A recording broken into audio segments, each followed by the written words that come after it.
Pelo sinal da Santa Cruz, livrai-nos Deus, nosso Senhor, dos nossos inimigos. Estamos reunidos em nome do Pai, e do Filho, e do Espírito Santo. Amém. Virgem Maria, templo do Espírito Santo, acolheste-o com alma plenamente aberta, acolheste-o pela fé, crendo em sua ação maravilhosa em teu seio. Acolheste-o pelo abandono de teu ser, entregando-te ao seu poder de amor. Acolheste-o através de uma colaboração ativa com ele, no amor da encarnação redentora. Jamais deixaste de acolhê-lo durante a sua vida, escutando-lhe a voz misteriosa e seguindo-lhe as sugestões. Ensina-me a recebê-lo com a mesma disposição com que o acolheste. Ajuda-me a ouvi-lo no segredo de meu coração, a acolher as indicações e conselhos dele. Mostra-me o caminho da docilidade a seu ensinamento, da cooperação na sua obra. A exemplo teu, gostaria de receber a plenitude do Espírito Santo, de nada perder de sua vinda em mim. Aviva-me o desejo de aceitar tudo que ele me der. Comunica-me a alegria de deixar que o Espírito Santo tome tudo, de deixar que seu amor tudo invada. Amém. Espírito do amor, seja a alma de minha alma, a vida de minha vida. Que o Espírito Santo possa habitar em você e em sua família, assim como habitou em Maria. Maria recebeu a plenitude do Espírito Santo. Que você também possa, cheio do Espírito Santo, compartilhar também com os da sua casa, com os da sua família, com o seu próximo. Que o Espírito Santo possa mover sua vida. Que o Espírito Santo seja o seu melhor amigo, seja seu melhor companheiro, seja o seu advogado, seja o seu paráclito, seja o seu consolador. Assim como Maria, que teve a plenitude do Espírito Santo, Paulo também fala de algumas personagens do Antigo Testamento. Nessa palavra de hoje, Paulo fala de algumas pessoas, de alguns, vamos dizer assim, heróis do Antigo Testamento, que também eram cheios do Espírito Santo. E quem é cheio do Espírito Santo tem um olhar diferente, tem um olhar fixo em uma meta, em um objetivo que não são os objetivos e as metas passageiras, temporais deste mundo. Se não vejamos nesse trecho da carta de São Paulo aos Hebreus, no capítulo 11, a partir do versículo 24. Nessa passagem, Paulo vai falar de Moisés. Por que Moisés tinha tanta fé? Para onde era o olhar de Moisés? Para onde era direcionado os olhos de Moisés? Então vejamos no capítulo 11 de Hebreus, dos versículos 24 em diante. Foi pela fé que Moisés, uma vez crescido, renunciou a ser tido como filho da filha do faraó, preferindo participar da sorte infeliz do povo de Deus, a fruir dos prazeres culpáveis e passageiros. Com os olhos fixos na recompensa, considerava os ultrajes por amor de Cristo como um bem mais precioso que todos os tesouros dos egípcios.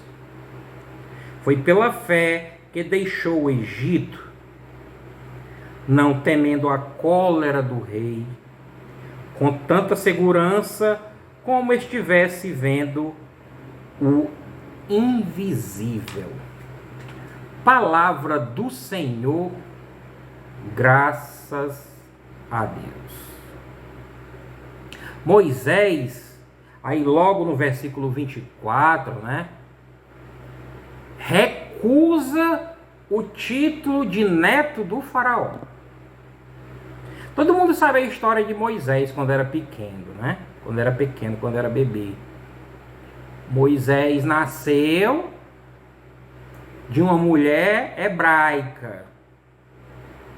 Como o faraó, o rei daquela época, o todo-poderoso, queria matar as crianças, né? O que foi que ela fez? Ela colocou em um rio e soltou. Quem encontrou a criança dentro de um cesto no rio, boiando, né? Foi exatamente a filha do faraó. E aí, a filha do faraó criou Moisés como se filho fosse, né? Filho adotivo. Só que ao crescer, Moisés viu o seu povo, como ele também era hebreu, né? Viu o seu povo sofrendo naquela escravidão junto ao povo egípcio, junto ao faraó. Então,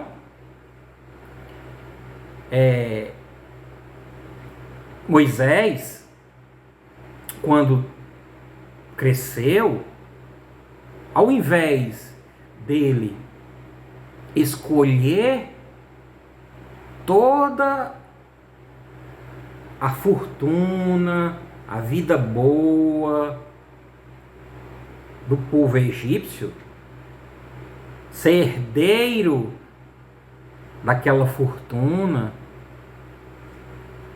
viver bem junto com a sua mãe adotiva, né, que era filha do faraó, não lhe faltava nada, tinha tudo, ele vivia como um príncipe, vamos dizer assim, né, não lhe faltava nada. Quando Moisés cresceu, ele recusou o título de neto do faraó. Ele renunciou a ser filho da filha do faraó, em detrimento do povo de Deus, que era o seu povo.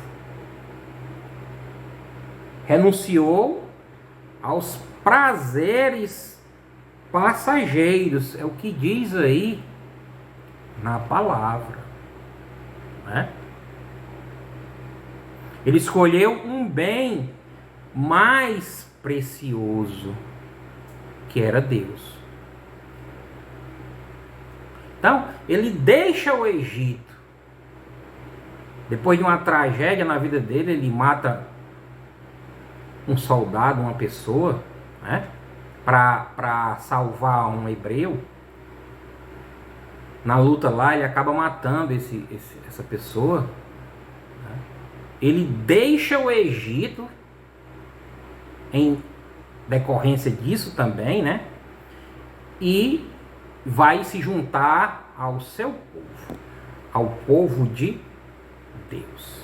Ora, o olhar de Moisés não estava para as coisas temporais, para as coisas passageiras. O olhar de Moisés estava direcionado para Deus, para as coisas de Deus. E, portanto, isso quer dizer que Moisés não temia o ódio do faraó. Ele tinha confiança nas promessas de Deus. É como se ele conseguisse olhar para muito mais além do que os outros. Porque a fé dele era tão grande, né, que ele recusou tudo isso. Então, Moisés é um exemplo para nós. Nessa carta de Paulo aos Hebreus, na Bíblia Ave Maria, né, diz lá que o título diz assim: exemplo dos heróis do Antigo Testamento. Paulo dá vários exemplos de personagens do Antigo Testamento. E um desses personagens é Moisés. Portanto, precisamos trazer a vida de Moisés para a nossa vida. Onde estão os nossos olhos? Para onde estamos direcionando a nossa vida? Para as coisas de Deus, primeiramente? Precisamos rever. Assim como Moisés fez, precisamos rever a nossa vida, o nosso olhar, a nossa direção.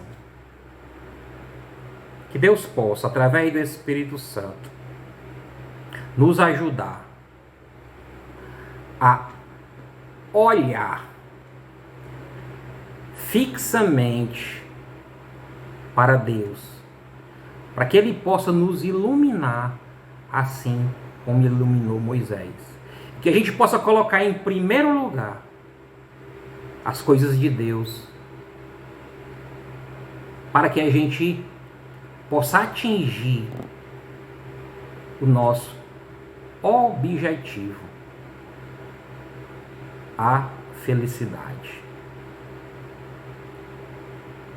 Eu lhe desejo muita paz, muita saúde, muitas bênçãos de Deus para você e para a sua família. Deus é mais.